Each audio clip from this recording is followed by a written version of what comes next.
நாணய வெளியீட்டு விழா வந்து தமிழ்நாடு அரசோடைய விழா தான் அப்படின்னு மத்திய அமைச்சர் எல்முருகன் சொல்றாரு. நீங்க அந்த விழா மத்திய அரசோடைய விழான்னு சொல்லியிருந்தீங்க. மத்திய அரசுடைய விழா நீங்க சொல்லியிருந்தீங்க நாணய வெளியீட்டு விழாவை. ஆனா மத்திய அமைச்சர் எல்முருகன் இந்த விழா மாநில அரசோட ஏற்பாடு அப்படின்றாரு. மத்திய அரசுடைய கட்டுப்பாட்டில் இருக்கிற அந்த நிகழ்ச்சியை வந்து தமிழக அரசு நடத்துச்சு வந்தாங்க. ஒரு முழு பூசணியை சோத்துல மறைக்கலாமா? ஒரு முதலமைச்சருக்கு ஒரு முதல்ல வந்து ஒரு காமன் சென்ஸ் வேணும், ஒரு பட்டறிவு வேணும், ஒரு அறிவு இருக்கணும். நான் இவருக்கு அறிவு இருக்கா இல்லையா நான் சொல்லலாம்.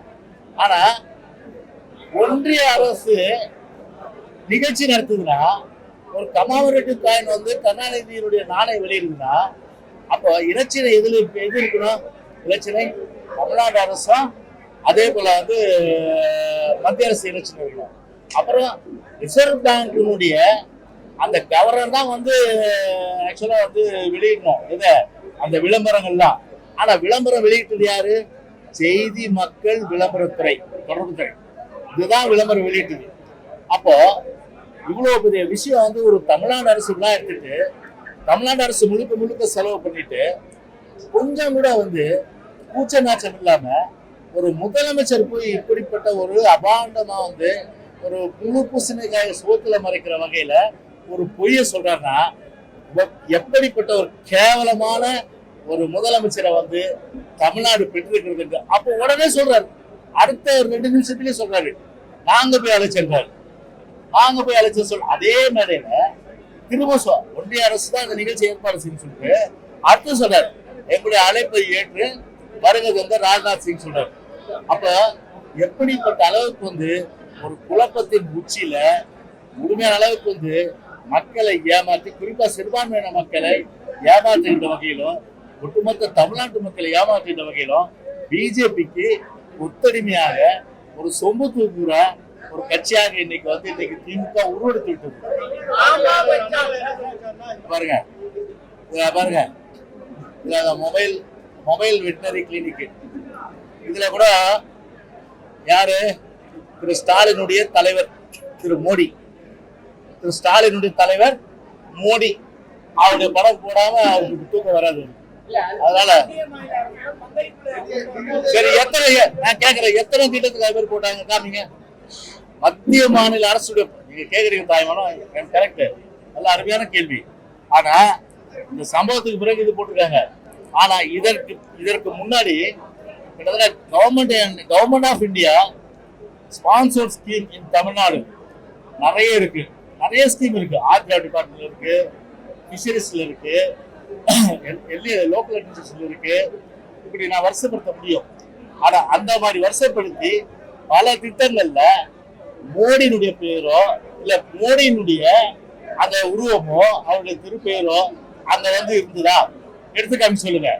இது வந்து இப்ப இது வந்து இப்ப புதுசா அவருடைய தலைவர் திரு மோடி அவருடைய படத்தை போட்டு இன்னைக்கு அவரை குஷி பத்துறாங்க. ஏன்னா ஏகப்பட்ட பிரச்சனைகளை மாட்டிட்டு இருக்காங்க இப்போ மத்திய அரசு கிட்ட.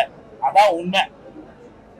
ஜாஃபர் சாதிக் நோண்ட ஆரம்பிச்சுட்டாங்க, பல உண்மைகள் வெளியே வரும், எல்லாம் சிறைக்கு போக வேண்டிய நிலைக்கு வரும். காப்பாத்திக்கணும், வேற வழி இல்லை. அதுக்கு கட்சியை ஒத்தன்மை ஆக்கிடும். இதான் உண்மை. இன்னைக்கு தொழில் வரி ஏறி போச்சு, கார்பரேஷன்ல ஏற்றி விட்டாங்க. 2வது மின்சார கட்டணம் 3 முறை ஏற்றியா போச்சு, 50% ஏறியாச்சு. இவ்வளோ தூரம் ஏறியா எந்த சிறு தொழிலும் காப்பாற்ற முடியல. சிறு தொழிலாம் இன்னைக்கு நசிந்து போய் கிடக்குது. இன்னைக்கு மூலப்பொருள் கிடைக்கல, கைத்தறியிலிருந்து நெசவாளர்களுக்கு கஷ்டப்படுறாங்க. இன்னைக்கு மூலப்பொருளே கிடைக்கல. மூலப்பொருள் அவங்களுக்கு நியாய விலை கிடைக்கிறதுக்கு வேண்டிய அந்த இதுவும் உறுதிப்படுத்தலை. மின்சார கட்டண உயர்வு, அது போல வந்து தொழில் வரி உயர்வால இன்னைக்கு பல இண்டஸ்ட்ரிலாம் சிக்காய் போச்சு. அதை ரீவைவ் பண்ணி ஒரு ஆய்வு பண்ணி அவங்கள வந்து, ஏன்னா ஒரு பெருந்தொழிலால வந்து வேலை வாய்ப்புகள் உருவாது கொஞ்சம் தான். ஆனால் சிறு தொழில் மூலமாக தான் வேலை வாய்ப்புகள் வந்து அதிகமான அளவுக்கு உருவாகும். ஏன்னா சிறு தொழில் காப்பாற்றப்படும். ஒரு சிறு தொழிலே காப்பாற்ற முடியல. இப்போ வந்து தொழில்கள் வந்து கொண்டு வரதுக்கு இவர் வந்து ஒப்பந்தம் பெறாங்க. நான் சொல்றேன், சென்னையில் நடத்துனீங்க நீங்க 8 லட்சம் கோடின்னு சொன்னீங்க. நீங்க 8 லட்சம் கோடி இதுவரையில வந்ததை வச்சு எங்களுடைய கேள்வி தான், வெள்ளரிக்கை கொடுங்கன்ற எம்ஓஇ எத்தனை சைன் பண்ணீங்க? எம்ஓஇ சைன் பண்ணதுனால எத்தனை பேருக்கு வேலை கிடைச்சது? எம்ஓஐ சைன் பண்ணதுனால எத்தனை இண்டஸ்ட்ரி ஸ்டார்ட் ஆச்சு, இன்னும் எத்தனை இண்டஸ்ட்ரி ஸ்டார்ட் பண்ண வேண்டியது இருக்கு. 4 கேள்விக்கு பதில் சொல்லிட்டு போங்களா, அதுக்கு பதில் சொல்ல வக்கு இல்லை. மாநாடு பாட்டு சும்மா அதாவது ஏட்டு சுரங்க கறிக்கு உதவுதுன்ற மாதிரி மாநாடு பாட்டு நடத்தின்னு தான் போறீங்களோ ஒழிய அதனால ஒரு இம்பாக்ட் இல்லையே. சரி, ஸ்பெயின் போனீங்க, யுஏஇ போனீங்க, சிங்கப்பூர் போனீங்க, மலேசியா போனீங்க, ஜப்பான் போனீங்க, இப்போ எப்போ ஒரு இதுக்கு போறாரு போல இருக்கு, வெளிநாடு போறாரு போல இருக்கு, அமெரிக்கா இப்போ போறாரு. ஏற்கனவே போனதுக்கு யாரோட எம்ஓஐ சைன் பண்ணீங்க, எவ்வளோ பேருக்கு வேலை கொடுத்தீங்க, அதனால இண்டஸ்ட்ரி எத்தனை ஸ்டார்ட் பண்ணீங்க, அதனால இண்டஸ்ட்ரி இன்னும் எத்தனை ஸ்டார்ட் பண்ண வேண்டியது இருக்கு. அதுக்கு இந்த 4 கேள்வி போய் சொல்லிட்டு போங்க. கேட்குறேன், சொல்லுங்க. மு க ஸ்டாலின் அவர்களே கேட்குறேன், சொல்லுங்களேன்.